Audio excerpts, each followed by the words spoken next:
Hello hello hello, नमस्कार, आदाब, सत श्री अकाल।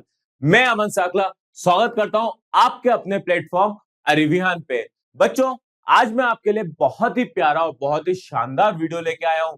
ये वीडियो आपके हाफ ईयरली एग्जाम के लिए बहुत ज्यादा इंपॉर्टेंट है। क्यों? क्योंकि ये सारे इंपॉर्टेंट क्वेश्चंस का वीडियो है जो कि आपके एग्जाम में आने वाले हैं। सबसे पहले अगर मैं यहाँ पे बात कर लूं सिलेबस की, तो सिलेबस के अंदर हमारे लिए कुछ छोड़ा नहीं है। हमारा पूरा सिलेबस ही हाफ-ईयरली में आने वाला है। मतलब चैप्टर नंबर 1 रिलेशन फंक्शन से लेके हमारे पास में चैप्टर नंबर 13 प्रोबेबिलिटी तक पूरे के पूरे चैप्टर यहाँ पे आने वाले हैं। तो ये एक तरीके से बहुत अच्छी बात भी है कि हमारी एग्जाम्स के मेन एग्जाम से पहले हमारा अभी तक के अंदर पूरा सिलेबस यहाँ पे खत्म हो जाएगा। इसके बाद सिर्फ हमें यहाँ पे रिवाइज करना रहेगा। चलो, अगर ये तो छोटी सी बात हुई है, अब इस वीडियो के अंदर एक खास बात भी रहेगी। वो ये कि यहाँ पे आपको सॉल्यूशन साथ में मिलेगा। कैसा सॉल्यूशन साथ में मिलेगा?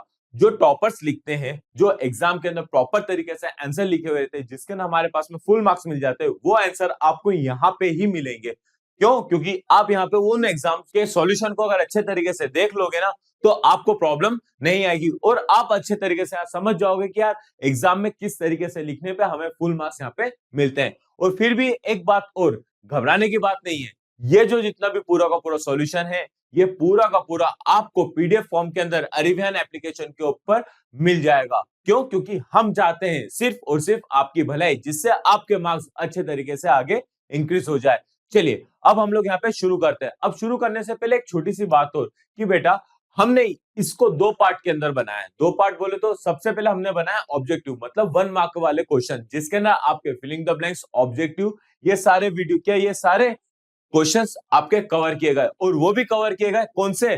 Topic wise, chapter wise. अब यहाँ पे जो हमारे सब्जेक्टिव वीडियोस है, यहाँ पे भी आपके 2 नंबर के क्वेश्चन, 3 नंबर के क्वेश्चन, 4 नंबर के क्वेश्चन रहेंगे। और ये भी कैसे रहेंगे? ऐसा नहीं कि सब मिक्सअप है, ये भी आपके चैप्टर वाइज रहेंगे, ताकि आप यहाँ पे अच्छे तरीके से प्रैक्टिस कर सके और आगे समझ सके कि इसको कैसे हमें और ग्रेस करना है। अगर कोई सा टॉपिक आपका कमजोर हो रहा है, तो आप उसको किस तरीके से, किस लेवल के ऊपर आप यहाँ पे ग्रेस कर सकते हो। तो वैसे भी ये आपके लिए बहुत फायदेमंद है। तो पूरे वीडियो में आप मेरे साथ में बने रहिए, ताकि आपको एग्जाम में दिक्कत ना आए और आप अच्छे तरीके से एग्जाम में पास हो सके और यहाँ पे आप अपना परसेंटेज बहुत अच्छे तरीके से यहाँ पे इंक्रीज कर ले। क्यों? क्योंकि आपके इन परसेंटेज की वजह से ही, अच्छे परसेंटेज की वजह से हमें मोटिवेशन मिलता है कि आप लोगों के लिए और अच्छे से अच्छी चीजें प्रोवाइड करें, ताकि आपको एग्जाम में प्रॉब्लम ना आए। तो चलिए, अब हम लोग यहाँ पे शुरू करते हैं हमारा आज का लेक्चर। अब सबसे पहले अगर मैं यहाँ पे बातचीत कर लूं, तो पहला हमारे पास में जो चैप्टर है वो है रिलेशन फंक्शन। बेटा, बहुत ही प्यारा, बहुत ही शानदार, बहुत ही अच्छा चैप्टर है। क्यों? क्योंकि हम लोगों ने बेसिक रिलेशन और बेसिक फंक्शन क्लास 11th में पढ़ रखा था। वैसे भी 12th के अंदर हम लोगों ने सबसे पहले इसी चैप्टर के बारे में बातचीत की थी। अब ये चैप्टर से हमें एग्जाम में किस तरीके के क्वेश्चन आते हैं, उनके बारे में हम लोग यहाँ पे बातचीत कर लेते हैं। सबसे पहले अगर हम लोग यहाँ पे देखें, तो हमारे पास में 2 मार्क्स वाले क्वेश्चन हमारे पास में ये रहे, जहां पे हमें रिफ्लेक्सिव, सिमेट्रिक और ट्रांजिटिव पे बेस्ड क्वेश्चन हमें यहाँ पे देखने को मिल सकते हैं। और साथ ही साथ में हमें पास में 1 फंक्शन, ऑन टू फंक्शन पे रिलेटेड क्वेश्चन भी हमें देखने को मिल सकते हैं। और यहाँ पे हमारे पास में इनका सॉल्यूशन भी आपको मिलेगा और वो इस फॉर्म में मिलेगा। ठीक है? कैसा फॉर्म है? ये ऐसा फॉर्म है जिसके अंदर आप एग्जाम में लिख के आ जाओगे, तो मेरी गारंटी है कि आपके एग्जामिनर आपका मार्क्स यहाँ पे कट नहीं करेंगे। तो चलिए, अब हम लोग यहाँ पे शुरू करते हैं। सबसे पहला क्वेश्चन हमारे पास में, show that the relation R in the set 1 2 3 given R 1 1 1 2 3 3 1 2 2 3 is a reflexive but neither symmetric nor a transitive. ठीक है? नाइदर सिमेट्रिक नॉर अ ट्रांजिटिव। अगर मैं यहाँ पे छोटी सी बात कर लेता हूं कि यहाँ पे मेरे पास में रिफ्लेक्सिव होता क्या है। रिफ्लेक्सिव मतलब होता है ए डैश ए, मतलब कि हमारे पास में जो एक सेट दे रखा है 1 2 3, या फिर हम लोग कोई सा भी एक सेट मान लेते हैं, तो हमारे पास में रिफ्लेक्सिव की डेफिनेशन होनी चाहिए कि भाई साहब ए कॉमा ए हमारे पास में इस रिलेशन के अंदर अवेलेबल होना चाहिए। तो हम बोल सकते हैं क्या? रिफ्लेक्सिव। अब हमारे पास में कितने एलिमेंट्स यहाँ पे? 3 एलिमेंट्स है, तो फटाफट से चेक कर लेते हैं रिफ्लेक्सिव है या नहीं है। 1,1 अवेलेबल है, 2,2 अवेलेबल है, 3,3 अवेलेबल है। मतलब ये तो क्या है मेरे पास में? रिफ्लेक्सिव है। अगर मैं आप यहाँ पे सिमेट्रिक की बात कर लेता हूं, तो सिमेट्रिक का मतलब क्या होता है? मेरे पास में 1,2 अगर रिलेशन में है, तो 2,1 भी रिलेशन में मिलना चाहिए। चलिए, अगर यहाँ पे देख लेते हैं 1,2 है, तो 2,1 है क्या? बिल्कुल नहीं है। 2,3 है, तो 3,2 है क्या? नहीं है। मतलब कि यहाँ पे क्या है? ये सिमेट्रिक तो नहीं है। इसी चीज को हमें क्या करना था, यहाँ पे शो करना था। अब ट्रांसिटिव की बारी आती है, तो ट्रांसिटिव के अंदर अगर आप यहाँ पे ध्यान से देख रहे हो तो ट्रांसिटिव के अंदर a comma b belongs to r है और b comma c belongs to r है, तो मेरे पास में a कॉमा c भी क्या होना चाहिए, बिलोंग्स टू r होना चाहिए, तो ही हम बोल सकते हैं क्या है, वो ट्रांसिटिव है। अगर मैं यहाँ से बोल देता हूँ, चलिए 1,2 लेता हूँ, 2,3 लेता हूँ, क्या मुझे 1,3 दिखाई दे रहा है क्या, बिल्कुल नहीं दिखाई दे रहा, तो ये क्या हो जाएगा मेरे पास में, यहाँ ट्रांसिटिव नहीं होगा। तो ये सारी चीजें हम लोगों ने तो यहाँ पे समझ ली, पर थ्योरेटिकली कैसे लिखना है वो ये रहा आपके सामने एग्जांपल, कि R is a reflexive since 1,1, 2,2 and 3,3 lie on a R, मतलब R के अंदर ये तो हमारे पास में है। Also R is not a symmetric all as 1,2 belongs to R, but 2,1 not belongs to R. Similarly, R is not a transitive as 1,2 belongs to R and 2,3 belongs to R, but 1,3 is not belongs to R. आप ये इतनी line आप यहाँ पे लिख के आ सकते हो, तो एग्जाम के अंदर अगर आपको 2 मार्क्स का क्वेश्चन आता है तो आपको यहाँ पे दिक्कत नहीं आएगी। तो चलिए अब चलते हैं हमारे पास में दूसरे नंबर के क्वेश्चन की तरफ। चलिए हमारे पास में दूसरा क्वेश्चन दे रखा है, show that the relation R in a set 1, 2, 3 given 1, 2, 2, 1, 2, 3, 3, 2 is a symmetric but neither reflexive or transitive। ठीक है, neither reflexive और transitive की बातचीत हो रही है, तो अभी हम लोगों ने देखा भाई साहब कि यहाँ पे क्या है, रिफ्लेक्सिव के लिए मेरे पास में 1,1, 2,2, 3,3 होना चाहिए, तो क्या दिखाई दे रहे क्या, बिल्कुल नहीं दिखाई दे रहे। ठीक है, अगर मैं सिमेट्रिक की बात कर लेता हूँ, 1,2 है, 2,1 मिल जाएगा, बिल्कुल मिल जाएगा, 2,3 है, 3,2 मिल जाएगा, अरे भाई मिल रहा है, तो ये क्या है मेरे पास में, सिमेट्रिक है। और अगर मैं ट्रांसिटिव की बात कर लेता हूँ, तो ट्रांसिटिव में 1,2 है, 2,3, तो क्या 1,3 दिखाई दे रहा है, बिल्कुल नहीं दिखाई दे रहा है, तो ये क्या है मेरे पास में, ट्रांसिटिव नहीं है। तो इस तरीके से आपको वहां पे एग्जाम में आंसर लिखते हुए आगे बढ़ना है। चलिए आगे की तरफ और मैं बात कर लेता हूं, तो मेरे पास में यहाँ पे क्या दे रखा है, show that 1 function f123 to 123 must be onto. ठीक है, मस्ट बी क्या होना चाहिए, हमारे पास में ऑन टू होना चाहिए। अगर मेरे पास में ऑन टू की डेफिनेशन क्या होती है, हमारे पास में कोडोमेन और रेंज के जो नंबर ऑफ एलिमेंट्स है वो हमारे पास में क्या होना चाहिए, इक्वल होने चाहिए। तो बस उसी चीज को आपको यहाँ पे ध्यान में रखना है। Since the function f1 1 2 3 belongs to 1 2 3 is 1 1, there 3 elements of 1 2 3 must be taken to a different element of codomain 1 2 3 under f, hence f is to be on to. क्यों, क्योंकि अगर ये यहाँ पे 1 2 3 1 2 3 से बिलोंग कर रहे हैं, तो ये मेरे पास में कोडोमेन हो गई, और यहाँ पे ही मेरे पास में क्या रहेगी, रेंज रहेगी,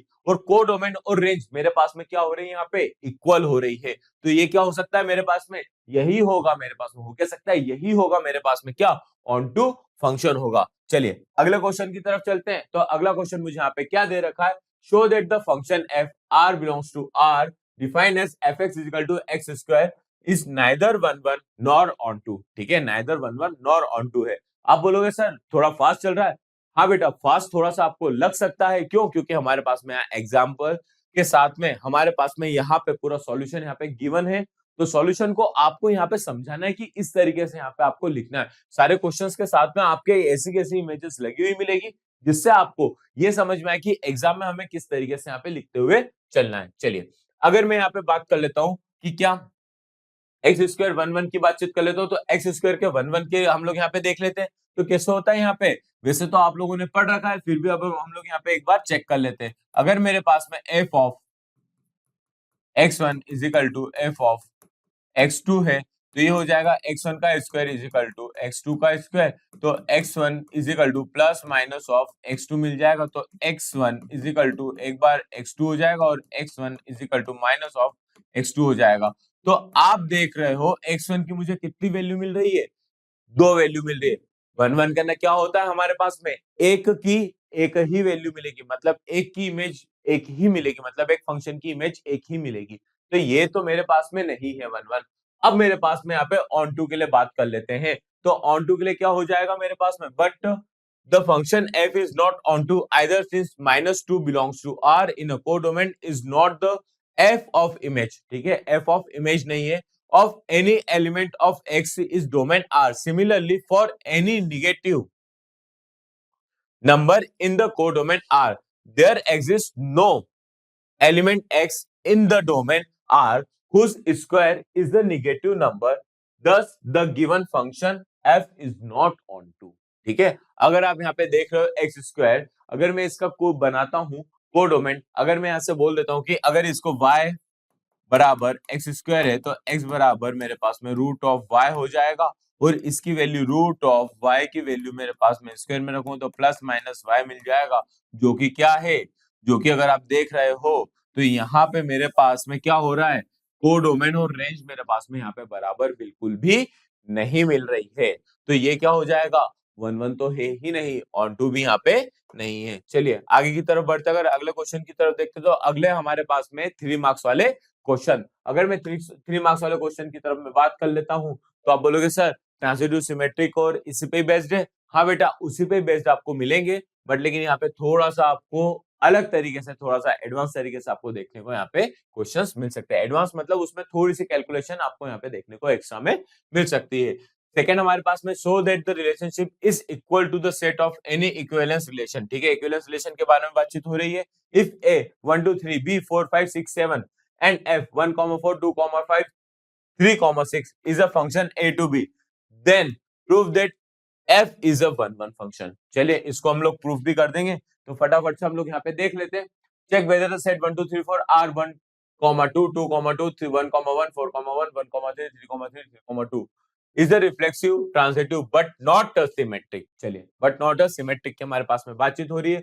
अगर मैं रिफ्लेक्सिव की डेफिनेशन की बात कर लेता हूं तो a कॉमा बिलोंग्स टू मुझे क्या होना चाहिए, यहाँ पे r के अंदर यहाँ पे होना चाहिए। जब a comma belongs to r में हो रहा है तो मैं उसको क्या बोल सकता हूँ, रिफ्लेक्सिव बोल सकता हूँ। तो चेक कर लेते हैं, यहाँ पे 1 1 है और यहाँ पे 2 2 है, यहाँ पे 3 3, यहाँ पे 4 4 है।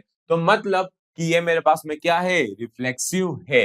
अब मेरे पास में यहाँ पे सिमेट्रिक की बात हो रही है, तो 1 2 है तो 2 1 दिखाई दे रहा है कि हमारे पास में रिलेशन में, बिल्कुल भी नहीं दिखाई दे रहा है। तो ये तो सिमेट्रिक हमारे पास में है ही नहीं। ठीक है, every ABC for belongs to A comma belongs to R, B comma C belongs to R, A comma C भी मेरे पास में क्या होना चाहिए, यहाँ पे belongs to R होना चाहिए। तो अगर आप यहाँ पे ध्यान से देख रहे हैं तो मैं यहाँ पे बोल सकता हूँ कि 1 3 और 3 2, तो मुझे क्या दे देगा, यहाँ पे 1 2 दे देगा। चलो यहाँ पे बता देता हूँ, 1 3 3 2 मुझे क्या दे रहा है, 1 2 मुझे यहाँ पे प्रोवाइड कर रहा है। तो इस हिसाब से मेरे पास में क्या हो गया, ये मेरे पास में हो गया ट्रांजिटिव फंक्शन भी यहाँ पे हो रहा है, सिर्फ और सिर्फ मेरे पास में यहाँ पे सिमेट्रिक फंक्शन नहीं हो रहा है। तो इस तरीके से क्या करना है आपको, यहाँ पे आंसर को लिखते हुए चलना है कि भाई साहब ये हमारे पास में डेफिनेशन है, ये हमारे पास में डेफिनेशन है, और उसके बाद में हमने रिलेशन के ऊपर इसको चेक करा और हमारा यहाँ पे जो बोला गया था वो चीज यहाँ पे अवेलेबल नहीं है, मतलब सिमेट्रिक नहीं है। चलिए आगे की तरफ बढ़ते, अगर अगले क्वेश्चन की तरफ देखें तो अगला क्वेश्चन मुझे यहाँ पे क्या बोल रहा है, show that the relation is equal to a set of is a equivalence relation. ठीक है, इक्विवेलेंस रिलेशन की बातचीत हो रही है। तो इक्विवेलेंस रिलेशन का मतलब क्या होता है, इक्विवेलेंस रिलेशन का मतलब होता है कि फंक्शन सिमेट्रिक होना चाहिए, फंक्शन रिफ्लेक्सिव होना चाहिए, फंक्शन ट्रांजिटिव होना चाहिए। तो वो फंक्शन क्या कहलाता है मेरे पास में, हमारे पास में इक्वल फंक्शन कहलाता है, सॉरी इक्वल रिलेशन कहलाता है। फंक्शन का रिलेशन हमारे पास में जो है वो इक्वल हो जाता है। तो बस जो चीजें मैंने बताई है वो चीजें यहाँ पे रही है। सबसे पहले हमारे पास में रिफ्लेक्सिव रिलेशन के बारे में बातचीत हो रही है, every set of is equal to itself. ठीक है, थ्योरेटिकली के साथ में हमारे को यहाँ पे दे रखा है और वही चीज हमारे को यहाँ पे बताई गई है। तो अगर आप यहाँ पे ध्यान से देख लो तो ये मेरे पास में क्या है, रिफ्लेक्शन के क्या रिफ्लेक्सिव के लिए है, फिर सिमेट्रिक के लिए मेरे पास में ये वाली आ जाएगी कि s इक्वल टू टी है, then set t is equal to s होना चाहिए। तो s कॉमा t रिलेशन में है तो t कॉमा s भी मेरे पास में रिलेशन में होना चाहिए। ठीक है, बात समझ में आ रही है। चलिए अब आगे की तरफ अगर मैं बढ़ूं तो आगे मेरे पास में यहाँ पे तीसरा वाला पॉइंट क्या है, फॉर द ट्रांजिटिव रिलेशन। अगर मेरे पास में एस टी वी तीन हमारे पास में एलिमेंट है सेट के अंदर, तो s comma T belongs to r है तो t comma V belongs to r है। तो हमें यहाँ पे similarly s comma T sorry s comma V भी मुझे बिलोंग्स टू r होना चाहिए, तभी मैं बोल सकता हूँ कि ये क्या है मेरे पास में ट्रांजिटिव रिलेशन है। ठीक है, तो इसी तरीके से हमें तीनों की डेफिनेशन हमें यहाँ पे लिखनी है और हमें समझाना है कि भाई साहब अगर ये तीनों हो जाएंगे तो हम क्या बोल सकते हैं, वो इक्वल रिलेशन हमारा यहाँ पे एस्टेब्लिश हो जाएगा। ठीक है, तो there is a relation R in a set A, a reflexive symmetric and transitive, hence relation R is an equivalence relation हमारे यहाँ पे कहलाएगा।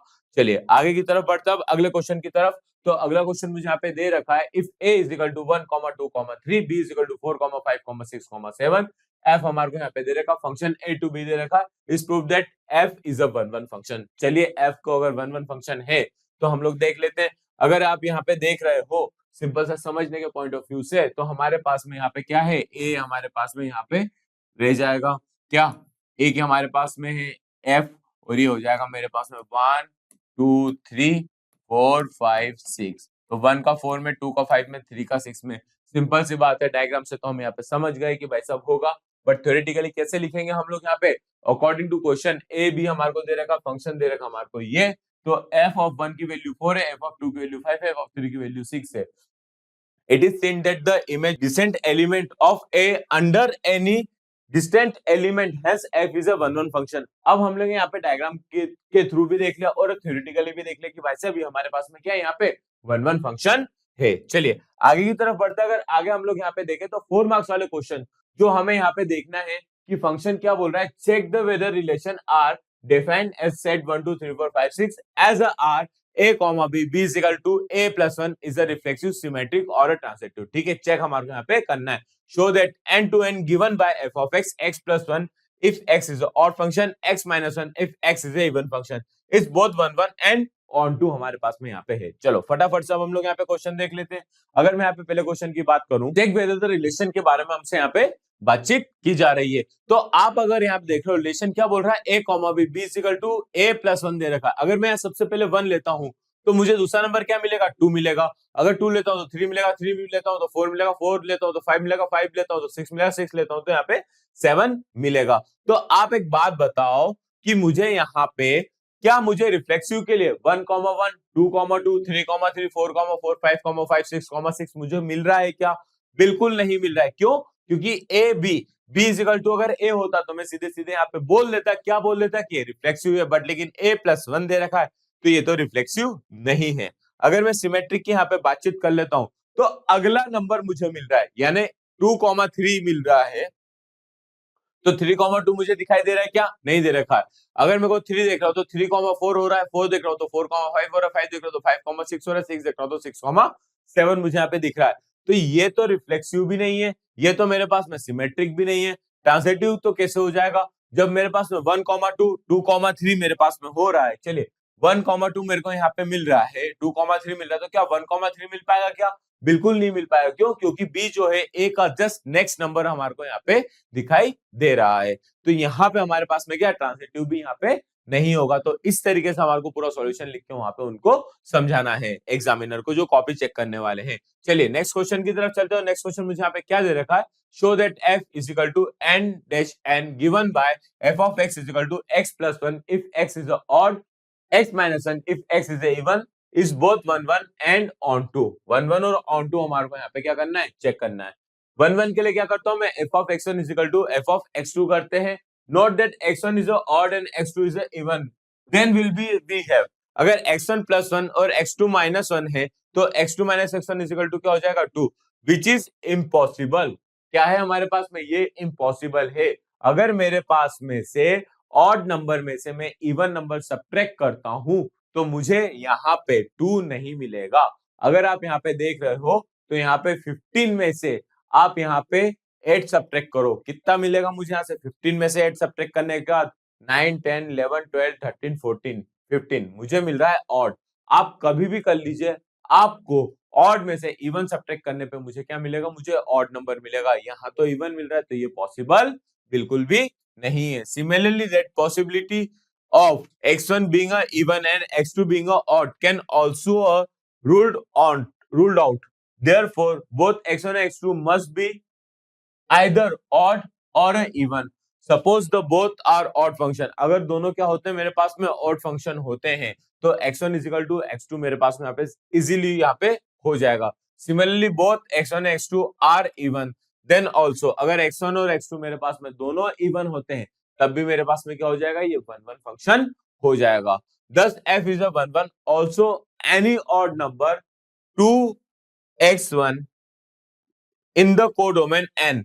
N is the image of 2x2 in the domain n and the only even number 2x in the codomain n.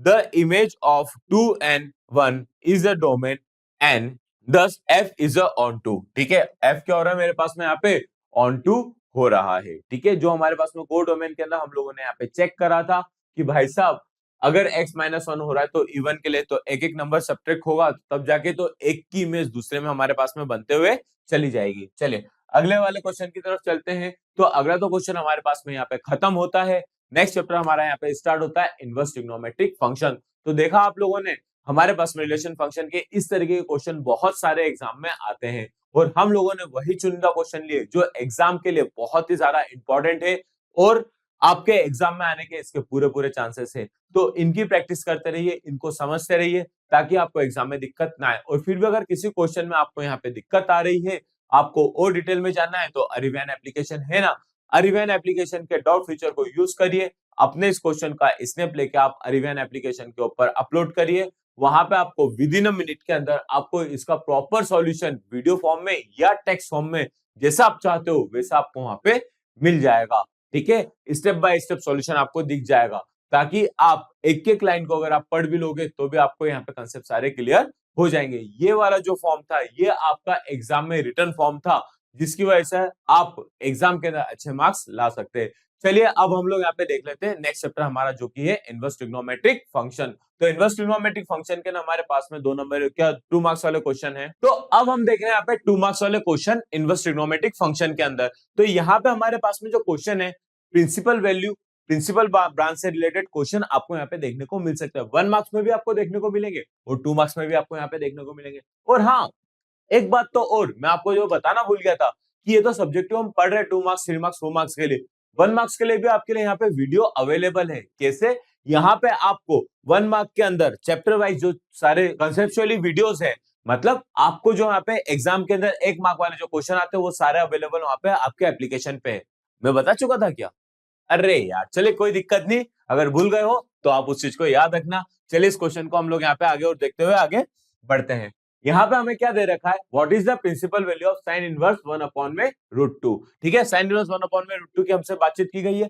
अगर आप यहाँ पे ध्यान से देख रहे हो तो साइन, हम इसकी रेंज के लिए बात कर लेते हैं, काय की रेंज के लिए बात कर लेते हैं, साइन थीटा के लिए। अब यहाँ पे देखो इक्वल टू में मैंने क्या रखा, इसको y के इक्वल टू में रखा, तो यहाँ से मेरे पास में साइन y आ जाए, जो कि क्या है मेरे पास में 1 अपॉन में रूट टू आ रहा है। और we know that the range of principal value branch of a sine inverse is minus pi by 2 से लेके पाई बाय 2 के अंदर है।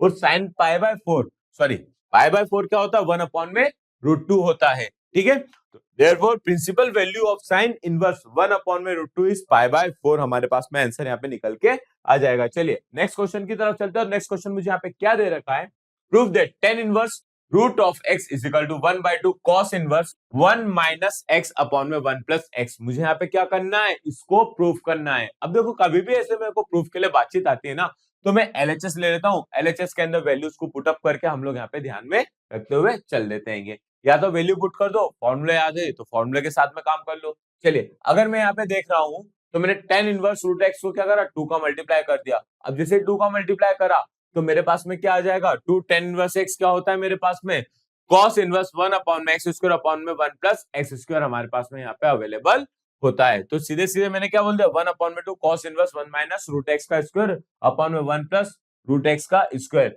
तो जैसे स्क्वायर से रूट क्या हो जाएगा, कट जाएगा, और मेरे पास में क्या आ जाएगा, RHS यहाँ पे निकल के आ जाएगा। और अगर आप यहाँ चाहो तो x बराबर यहाँ पे क्या रख सकते हो आप, tan स्क्वायर थीटा। क्या रख सकते हो यहाँ पे, tan स्क्वायर थीटा। तो जैसे आप यहाँ पे x बराबर tan स्क्वायर थीटा रखोगे, जैसे मैं आपको यहाँ पे एक और बात बता देता हूँ, क्वेश्चन को करने के हमारे पास में मल्टीपल्स वे होते हैं। ठीक है, आपको जितना अच्छा वे समझ में आए आप वैसे सॉल्व करिए, बस इतना मत करिएगा कि आपको 4 नंबर का क्वेश्चन है और आप 2 लाइन के अंदर सॉल्व करके आ गए, तो आपको मार्क्स तो नहीं मिलने वाले। आपको क्वेश्चन के हिसाब से आपको सॉल्यूशन लिखना है, क्वेश्चन के मार्क्स के हिसाब से आपको सॉल्यूशन लिखना है। तो यहाँ पे अगर आप चाहो तो दूसरे तरीके से भी सॉल्व कर सकते हो। कैसे कि मैंने यहां से बोल दिया कि x बराबर tan स्क्वायर थीटा पुट कर दिया, तो जैसे ही करूंगा मैं तो ये क्या हो जाएगा मेरे पास में, tan inverse tan square theta, ये है मेरे पास में रूट, रूट से कट जाएगा तो यहाँ पे क्या आ जाएगा मेरे पास में, थीटा आ जाएगा, इक्वल टू 1 अपॉन में 2 cos inverse 1 minus tan square theta upon में 1 प्लस tan स्क्वायर थीटा। तो ये क्या होता है, cos 2 थीटा का फॉर्मूला होता है। तो सीधे सीधे यहाँ पे मेरे पास में क्या आ जाएगा, ये 1 अपॉन में 2 cos inverse cos two theta, cos से कॉस कैंसिल है, टू से टू कैंसिल, तो थीटा इक्वल टू क्या हो जाएगा मेरे पास में, थीटा हो जाएगा। तो इससे भी क्या हो जाएगा, मेरा क्वेश्चन प्रूफ हो जाएगा। ठीक है, तो आप चाहो तो इस तरीके से कर सकते हो अगर आपको पूरे फॉर्मूले याद है। और वैसे तो फॉर्मूला आपको याद करना जरूरी है, मैं हर बार आपको यहाँ पे बॉक्स करके बताते चलूंगा, जहां बहुत ज्यादा इंपॉर्टेंट है वो सारी बातें हम लोग यहाँ पे डिस्कस करते हुए आगे बढ़ते चले जाएंगे, ताकि आपको एग्जाम में दिक्कत ना हो। चलिए आगे की तरफ बढ़े, तो मेरे पास में एक ये दे रखा है, the principal value of cot pi by 2 minus 2 cot inverse root 3। अभी मैंने प्रिंसिपल वैल्यू की आपसे यहाँ पे बातचीत करी है, तो यहाँ पे क्या हो जाएगा, cot inverse root 3, cot inverse root 3 मेरे पास में क्या आता है, पाई बाय 6 पे आता है, यानी 2 पाई बाय 6 यानी पाई by 3, pi by 2 minus pi by 3 क्या हो जाएगा मेरे पास में, यहाँ पे हो जाएगा पाई बाय 6। और कॉट पाई बाय 6 की वैल्यू मेरे पास में यहाँ पे क्या होती है, मेरे पास में होती है यहाँ पे रूट 3 होती है। तो इसका आंसर क्या आ जाएगा मेरे पास में, यहाँ पे सीधे सीधे रूट 3 आ जाएगा। और ये वाला क्वेश्चन आप ऐसे तो आपको देना चाहिए था मुझे सॉल्व करने के लिए, ताकि आपको यहाँ पे समझ में आए कि यार हमने अभी जस्ट पढ़ा और हमारे पास में क्वेश्चन का आंसर यहाँ पे कैसे निकल के आ जाएगा। और फिर भी अगर यहाँ पे दिक्कत आती है, जो मैंने समझाया अभी नहीं समझ में आया, तो अरिवियन एप्लीकेशन के डॉट फीचर को आपको अच्छे से यूज करना है, ताकि आप इसको बहुत अच्छे तरीके से यहाँ पे समझ जाओ। तो इस वाले क्वेश्चन को आपको ट्राई करना है, इसका आंसर मैं बता देता हूँ, आपका रूट 3 आएगा। चलिए आगे की तरफ अगर हम लोग बढ़े, तो अगला क्वेश्चन मेरे पास में यहाँ पे जो दे रखा है वो ये है, find the principal value of cos inverse minus 1/2। आपको यहाँ पे क्या करना है, यहाँ पे प्रिंसिपल वैल्यू निकालनी काय की, कॉस इनवर्स माइनस 1/2 की। देखो let cos inverse minus 1/2 equal to, मैंने सबसे पहले क्या पुट करा, y करा, तो cos y is equal to minus 1/2। अब एक बात बताना मेरे बच्चे, कॉस इनवर्स की जो रेंज होती है मेरे पास में क्या होती है, यहाँ पे 0 से लेके पाई बाय 2 तक। पाई बाय 3 पे मुझे मिलता है 1/2, पर लेकिन मुझे यहाँ पे क्या दे रखा, माइनस 1/2 दे रखा है, तो मतलब क्या हो जाएगा, पाई माइनस पाई बाय 3 हो जाएगा। ठीक है, क्या हो जाएगा मेरे पास में, पाई माइनस पाई बाय 3 हो जाएगा। तो यहाँ से मेरे पास में क्या आ जाएगा, 2 पाई बाय 3 निकल के आ जाएगा। और अगर आप चाहो तो आप ग्राफ के थ्रू भी इस चीज को यहाँ पे देख सकते हो। ठीक है, और अगर आप यहाँ पे देखना चाहो तो मैं इसको ये लिख सकता हूं, cos inverse cos pi minus pi by 3, तो कॉस से कॉस कैंसिल हो जाएगा, तो पाई माइनस पाई बाय 3 तो कितना हो जाएगा, 2 पाई बाय 3 मेरे पास में आंसर निकल के आ जाएगा। ठीक है, तो ऐसा सिर्फ आपको यहाँ पे समझने के लिए करना है, पर थ्योरेटिकली आपको यहाँ पे थोड़ा सा यहाँ पे लिखना जरूरी हो जाएगा कि भाई साहब हमें पाई बाय 3 1/2 के अंदर आता है, कॉस इनवर्स की जो हमारे पास में प्रिंसिपल ब्रांच होती है वो होती है 0 से लेके पाई तक। इस तरीके की आपको यहाँ पे सारी बातें लिखनी है, ताकि एग्जाम के अंदर आपके लिए आधा मार्क्स भी ना कटे। क्यों, क्योंकि हमारा फेवरेट डायलॉग है क्या, बूंद बूंद से घड़ा भराता है। तो मैं नहीं चाहता हूं कि आपकी एक बूंद भी यहाँ पे वेस्ट हो, मतलब आपका एक नंबर या आधा नंबर भी यहाँ पे एग्जामिनर या कॉपी चेक करने वाला आपका यहाँ पे कट करे, आपको फुल में से फुल मार्क्स मिले, यही मेरी दिली इच्छा है आप लोगों से। तो चलिए अगले क्वेश्चन की तरफ चलते, तो अगला क्वेश्चन मुझे यहाँ पे क्या दे रहेगा, prove that sine inverse minus of x is equal to minus of sine inverse x. ठीक है, अगर मुझे इसको प्रूव करना है तो मैंने यहाँ पे क्या लिखा भाई साहब, यहाँ पे लिखा कि सबसे पहले आरएचएस ले लिया, आरएचएस के अंदर y के इक्वल टू में रख दिया, और जैसे ही मैंने यहाँ पे रखा तो y की वैल्यू मेरे पास में आ जाएगी। साइन ऑफ माइनस थीटा क्या होता है, माइनस साइन थीटा होता है। ये वाली बात आपको यहाँ पे समझना पड़ेगी। ठीक है, यहाँ पे हमारे पास में क्या है, साइन ऑफ माइनस थीटा क्या होता है, माइनस ऑफ साइन थीटा होता है। ये हमारे पास में क्या है, ये कंसेप्ट है। तो जैसे मैंने एक्स उठा के यहाँ पे रखा तो y की वैल्यू क्या आ जाएगी मेरे पास, sine inverse of minus x आ जाएगी, और ये वाली वैल्यू हमारे पास में यहाँ पे रह जाएगी। आई बात समझ में। तो इस तरीके से क्या है, हमारे को क्वेश्चन को यहाँ पे सॉल्व हो जाएगा, और ये हमारा प्रूफ भी यहाँ पे हो जाएगा। चलिए आगे की तरफ चलते हैं, हमारे पास में 3 मार्क्स वाले क्वेश्चन। तो देखो बेटा 3 मार्क्स वाले क्वेश्चन की अगर मैं बात करूं, तो अब हमारे पास प्रिंसिपल ब्रांच प्रिंसिपल वैल्यू से रिलेटेड क्वेश्चन तो हम लोगों ने देख लिए। अब यहाँ पे 3 मार्क्स के अंदर हमें यहाँ पे सिंपलेस्ट फॉर्म वाले क्वेश्चन सबसे ज्यादा देखने को मिल सकते हैं। तो उन क्वेश्चंस की तरफ अगर हम लोग यहाँ पे ध्यान से देखें, तो हमें यहाँ पे जैसे ये दे रखा है कि 10 inverse root of 1 minus cos x upon में 1 प्लस कॉस एक्स है, इसका सिंपलेस्ट फॉर्म हमारे को क्या करना है, निकालना है। फिर उसके बाद में हमें यहाँ पे दूसरा क्वेश्चन दे रखा है 10 इनवर्स ब्रैकेट में 2 कॉस ब्रैकेट में 2 साइन इनवर्स 1 अपॉन में 2, इसकी वैल्यू हमारे को यहाँ पे निकाल के रखनी है। प्रूफ करना है sine inverse x plus cos inverse x is equal to pi by 2। फिर हमारे पास में find the value of sine pi by 3 minus sine inverse minus 1/2। अभी हमने कुछ इससे मिलता जुलता क्वेश्चन देखा है ना, बस वैसे ही क्वेश्चन हम लोगों को यहाँ पे देखना है। हम लोगों ने जो पढ़ रखा उससे थोड़ा सा और आगे बढ़ के हमें 3 मार्क्स के लिए, क्योंकि आप तो जानते हो 2 मार्क्स के लिए छोटा क्वेश्चन आता है, 3 मार्क्स के लिए थोड़ा बड़ा क्वेश्चन आता है, तो कुछ इस तरीके के क्वेश्चन आपको यहाँ पे एग्जाम में देखने को मिल सकते हैं। चलिए इनका सॉल्यूशन भी देख लेते हैं। तो सबसे पहला जो हमारे पास में है, right the simplest form of the tan inverse 1 minus cos x upon में 1 प्लस cos x। तो यहाँ पे अगर आप यहाँ पे ध्यान से देख रहे हो तो हमें यहाँ पे एक फॉर्मूला याद करने की जरूरत है। वो वाला फॉर्मूला क्या है? cos 2 थीटा का। चलिए अब cos 2 थीटा का जो फॉर्मूला है हम लोग यहाँ पे लिख लेते हैं। तो क्या हो जाएगा मेरे पास में? cos 2 theta is equal to 2 cos square theta minus 1 is equal to होता है cos square theta minus sin square theta, एक होता है 1 माइनस 2 sin स्क्वायर थीटा और एक होता है 1 minus tan square theta upon में 1 प्लस tan स्क्वायर थीटा होता है। तो ये चार फॉर्मूले होते हैं। अकॉर्डिंग टू क्वेश्चन हमें देख के समझ के लगाना होता है कि कौन सा फॉर्मूला यहाँ पे अप्लाई होगा। तो जैसे हम लोगों ने देखा यहाँ पे x और यहाँ पे 2 थीटा है, तो उससे घबराओ मत, क्योंकि यहाँ 2 थीटा से क्या हो रहा है मेरे पास में थीटा, यहाँ से x से क्या हो जाएगा? x बाय 2 हो जाएगा, मतलब एंगल हाफ हो जाएगा। तो बस फटाफट से हम लोगों ने यहाँ पे वैल्यू रखी, कट करा, और रूट से वैल्यू जब हम यहाँ पे देखेंगे तो यहाँ पे क्या हो जाएगा? वैल्यू यहाँ से कट जाएगी। तो यहाँ से आप देख रहे हो 10 से 10 कैंसिल हो जाएगा, मेरे पास में क्या आ जाएगा? x बाय 2 यहाँ पे आ जाएगा। चलिए तो इस तरीके से हम लोगों ने क्या करा, इसका सिंपलेस्ट फॉर्म यहाँ पे लिख लिया है। चलिए नेक्स्ट क्वेश्चन की तरफ चलते हैं। नेक्स्ट क्वेश्चन मुझे यहाँ पे क्या दे रखा है?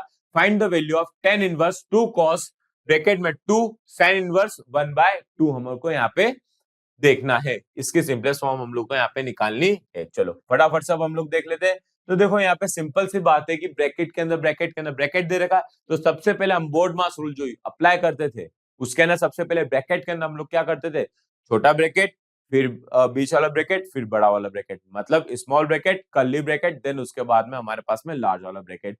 तो सबसे पहले हमारे को यहाँ पे कर्ली ब्रैकेट तो दिख नहीं रहा है, स्मॉल ब्रैकेट ही है, तो उसको सॉल्व करते हुए चलते हैं। तो यहाँ पे 1/2 का मान क्या हो जाएगा मेरे पास में? π/6 हो जाएगा साइन के अंदर। तो साइन से साइन मेरे पास में क्या हो जाएगा? कट जाएगा। फिर ये 2 से मेरे पास में 6 को मैं कट कर दूंगा तो मेरे पास में क्या आएगा? π/3 आ जाएगा। तो cos π/3 का मान क्या होता है? 1/2 होता है। तो ये 2 से 2 मेरे पास में यहाँ पे कट जाएगा, तो tan इनवर्स 1 क्या होता है मेरे पास में यहाँ पे?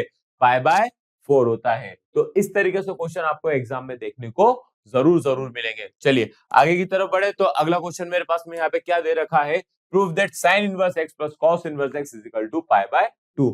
ये तो प्रूफ करने के लिए आए ही आए हैं, बट लेकिन एज अ आइडेंटिटी आपको ये अच्छे तरीके से याद करना भी है। चलिए a बराबर क्या दे रखा मुझे? sin इनवर्स x, b बराबर क्या दे रखा? cos inverse x। हम लोगों ने मानते हुए चल रहे हैं, ठीक है। फ्रॉम द इक्वेशन 1 एंड 2, ठीक है, इक्वेशन 1 और 2 के वजह से ये इक्वेशन नंबर 1 है, इक्वेशन नंबर 2 है, ठीक है। अगर यहाँ पे लिख ही देते ना इक्वेशन नंबर 1 और 2, इनने यहाँ लिख दिया, यहाँ तो बनाया नहीं, कोई दिक्कत नहीं, हम तो हैं, हम बना लेते हैं। यहाँ पे हो जाएगा मेरे पास में इक्वेशन नंबर 1, ये हो जाएगा मेरे पास में इक्वेशन नंबर 2, ठीक है।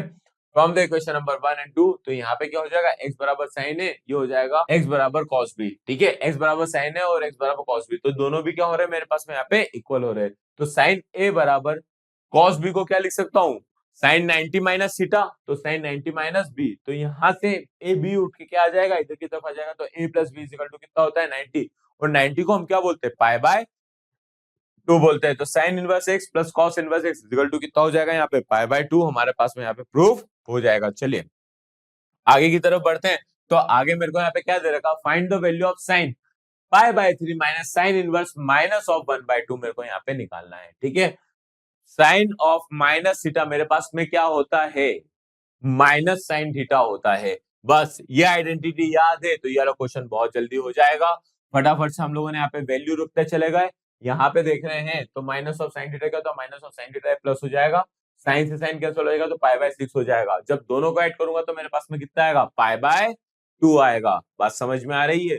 तो यहाँ पे π/2 आएगा, तो साइन π/2 की वैल्यू क्या होती है मेरे पास में? यहाँ पे 1 होती है। आई बात समझ में? तो इस तरीके से वाला क्वेश्चन भी यहाँ पे हमारा सॉल्व हो जाएगा। चलिए अब 4 मार्क्स वाले क्वेश्चन की तरफ हम लोग मूव कर लेते हैं। तो 4 मार्क्स वाले क्वेश्चन हमारे पास में कौन कौन से हैं कि यहाँ पे हमें प्रूफ करने वाले with the help of Pythagoras theorem हमें यहाँ पे देखने को मिलेंगे। यहाँ पे simplest form tan inverse cos upon में 1 माइनस sin x, जो हमारे पास में 3π/2 से लेके π/2 के बीच में, माइनस 3π/2 से लेके π/2 के बीच में है x की वैल्यू, ठीक है। ये वाला प्रूफ हमारे पास में आ गया है, ये वाला प्रूफ हमारे पास में आ गया है। प्रूव दैट हमारे पास में ये वाली चीजें निकल के आ गई है। चलिए अब हम लोग आगे की तरफ बढ़ते हैं। अगर मैं यहाँ पे देखूं तो पहला क्वेश्चन मुझे यहाँ पे क्या दे रखा है, right the simplest form of tan inverse cos x upon में 1 माइनस sin x। ठीक है, अगर मैं यहाँ पे बोल रहा हूं कि मुझे इसको ऐसा चेंज करना है कि tan से यहाँ पे क्या हो जाए, मेरा कट जाए, तो बस यहाँ पे आपको यही दिमाग पे रखते हुए आगे बढ़ते हुए चलना है। तो देखो यहाँ पे 1 माइनस साइन एक्स है,